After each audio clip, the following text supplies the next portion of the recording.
A good friend in America called Mark Halliday, a really fine poet. We've done a lot of collaborations together, and one day he wrote to me and suggested, somewhat ironically I think, with well, his tongue in his American cheek, and he asked me to write a poem that was comprehensible and moving. I rose to the challenge. This is for Mark Halliday.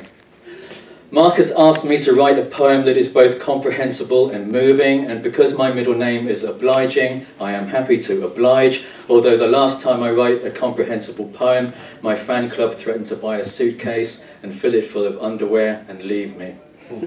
It took more than an hour to console her with moves learned from films. It would be good and surprising to write something both comprehensible and moving and even rhyming, but I'm not sure it's possible these days to be surprising, or if I'm up to the challenge. Anyway, the timing is all wrong. I just checked the mirror and it's going to be another bad hair day as far as I can see, which is only into the future and what it's going to be. For a poem to be both comprehensible and moving, it has to be about something, and not merely a potpourri of words assembled purely for the fun and pleasantly enjoyable pleasure of it. And that something has to be of interest to the reader, not only the writer, if that is at all possible, which it may not be in my case, because I am a selfish kind of poet, and the only enjoyment I really care for is my own. And anyway, what is there but life? And the only life I know anything about is mine. Although it's true I don't find it either comprehensible or moving, merely frustrating and worrying, and I cannot imagine it being of interest to anyone else, either living or dead, or, which is more likely, a figment of my imagination. Once upon a time, I wrote a poem someone described as a futile attempt to explain the unexplainable, but they had misunderstood my intention, which was to write a poem that was a futile attempt to explain the unexplainable, and was, in its own wonderful way, a success at the same time as it sang of its own failure.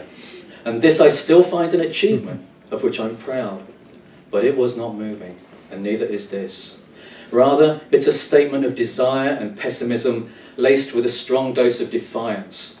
Defiance of what, I'm not sure, but without defiance there can be no hope of fulfillment, and without fulfillment, there is only dismay and a crushing disappointment.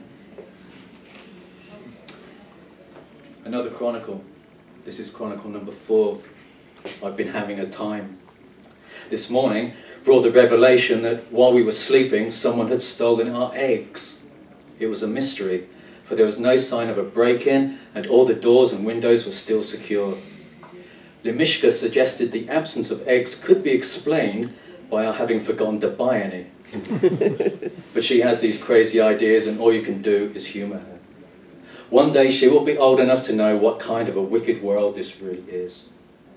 Breakfast had to be forged from what scraps we could muster. It reminded me of the days when I lived under the bypass and I was really having a time, and all there was to eat was the litter that blew in from the gas station, and all there was to drink were the tears of the woodland animals who came to gaze upon me in my plight. Those days didn't last long, but I fear their return, and regret my neglect in making adequate provision for the future. For a while today the world was completely silent, for there was nobody else nearby, and even the birds had ceased their song.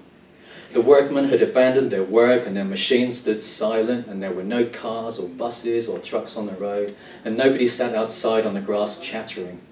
All would have been perfect had it not been for a momentary dream brought on by too much pie at lunch. I like to nap, but fear its consequences in much the same way as I fear waking up out of the night. You never know what's waiting. This is a really short poem, which I decided to read like about 2 hours ago, because I tend to read the longer ones. This is called Carrie Daneforth, and that name I used once before in a poem, and I have no idea because I've never known anybody called Carrie or Daneforth, but she's appeared twice, and this is called Carrie Daneforth. Sometimes I sleep. Last night I dreamed of Carrie Daneforth and the creation of castles, but see what falls by the wayside when the day arrives with its darkness.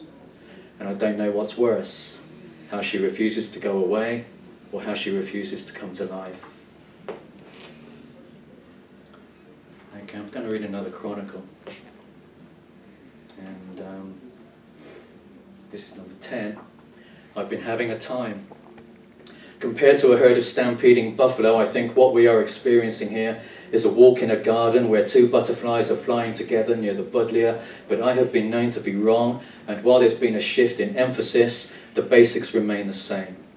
The boss says he wants me to be a slave driver, but I'm more of a natural tidier upper, owing to my blood being all Virgo, and my inclination being pretty much to be the driven.